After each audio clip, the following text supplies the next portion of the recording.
Assalamualaikum warahmatullahi wabarakatuh dan selamat siang semuanya. Kami dari kelompok 1, ada saya Rugia Muslim Desa bersama kedua partner saya, Mas Rebran Nathanael dan Mas Iqsa Rabani, dengan judul final project kami yaitu CAAA Commerce. Di sini CAAA ini mewakilkan ketiga metode di final project kami, yaitu ada automatic category system, di mana untuk automatic category system yang pertama ini fokusnya itu untuk mengkategorisasikan footwear product. Kemudian yang kedua ada automatic category system juga, tapi ini fokusnya lebih ke untuk mengkategorisasikan motif pakaian. Dan yang ketiga ada analisis sentimen. Baik, jadi main objektif dari final project kami yaitu untuk customer confidence, di mana menurut Wang Yi and Lin di tahun 2010, kepercayaan customer terhadap platform berkaitan erat dengan reputasi penyedia platform. Selain itu, berkaitan juga dengan atribut-atribut tertentu. Salah satunya adalah kualitas informasi yang diberikan dalam platform tersebut. Untuk mencapai goal kami, yaitu customer confidence, pertama langkah yang dilakukan adalah kami ingin mempermudah seller dalam melakukan post control, di mana kami akan mengimplementasikan model cerdas untuk menjaga relevansi informasi.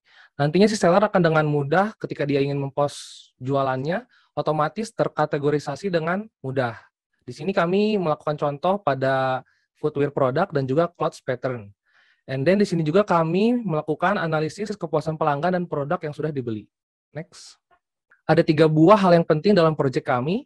Yang pertama adalah dataset, yang kedua adalah kami membuat modelnya, yang ketiga kami akan mengevaluasi modelnya.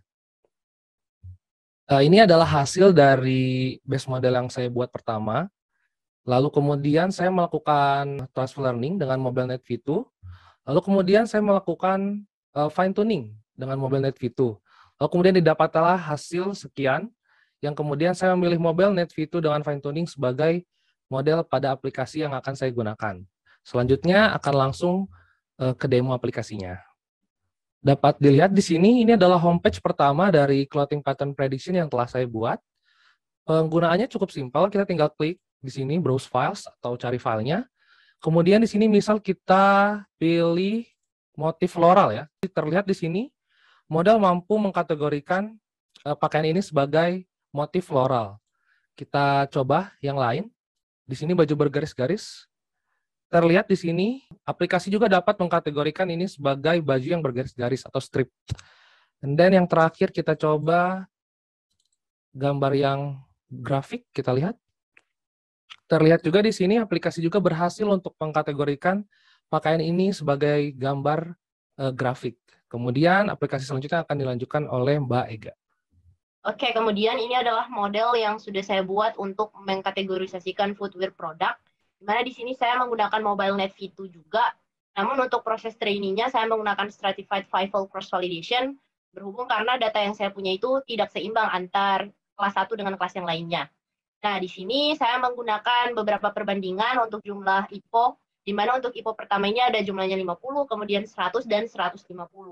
Setelah melakukan perbandingan kepada ketiga jumlah IPO ini, akhirnya saya memutuskan untuk menggunakan model dengan IPO 50 karena menghasilkan performansi model yang lebih baik dilihat dari matrix score-nya dibandingkan dengan kedua model yang lain.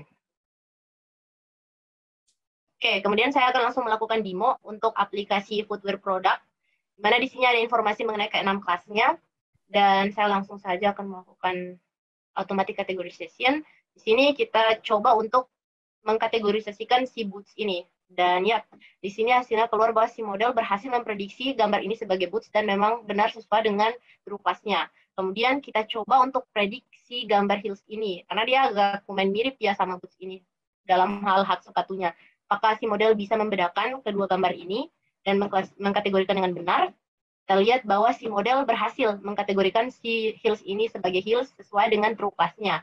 Kemudian selanjutnya kita coba untuk mengkategorisasikan si boots, tapi ini boots pria. Kita lihat apakah si model bisa mengkategorisasikan dengan benar sesuai dengan true class-nya. Si model berhasil mengkategorisasikan dengan benar si gambar ini sesuai dengan true class-nya. Oke, demikian result untuk automatic category system untuk berproduk. Selanjutnya saya serahkan kepada Mas Iqsa. Terima kasih kepada Mbak Ega. Untuk selanjutnya terkait result of customer sentiment review analysis, ini kita menggunakan percobaan 4 model. Yang pertama bidirectional, yang kedua bidirectional 2, yang ketiga 3 bidirectional, dan yang keempat plus LSTM ya. Kita menemukan bahwa model keempat ini merupakan model terbaik, yang mana meskipun nilai loss-nya cenderung cukup besar dibanding model lainnya, tetapi ia juga menghasilkan nilai recall dan equal score tertinggi. Untuk selanjutnya kita coba untuk melihat prediksinya. Ya, untuk model deployment-nya contohnya ini, kita coba input beberapa kalimat, I really love this dress misalkan. Jadi bagus prediksinya benar bahwa dia merupakan positive review. Nah, kita coba buat kata yang lain. Oke, ternyata model berhasil prediksi. Kita coba lagi satu kali lagi kalimat, ya, it's a negative review. Itu barangkali mengenai contoh model deployment dari sentiment analysis yang saya buat.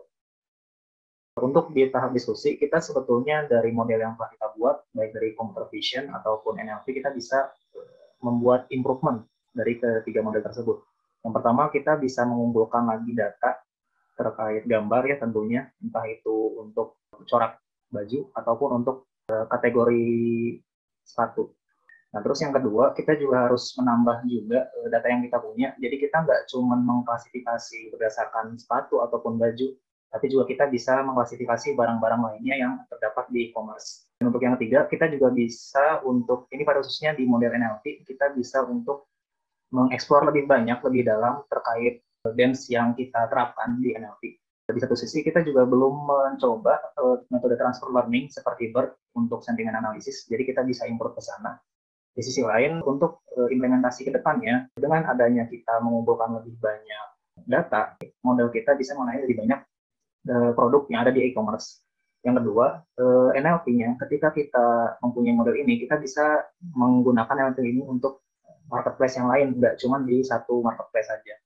Yang ketiga, kita juga bisa membuat recommendation system untuk merekomendasikan produk lain berdasarkan produk yang di-positive review-kan oleh si customer. Next, untuk di reference, ini kita beberapa daftar pustaka yang kita lihat. Yang pertama ada klasifikasi gambar, dari binus, sentence bidirectional, dan seterusnya. Total ada 5 reference yang kita cantumkan di sini. Itu presentasi dari kelompok kami, cukup sekian, kurang lebih mohon maaf. Jika ada pertanyaan, bisa ditanyakan di sesi setelah ini. Dan saya kembalikan ke Mas Afif. Terima kasih.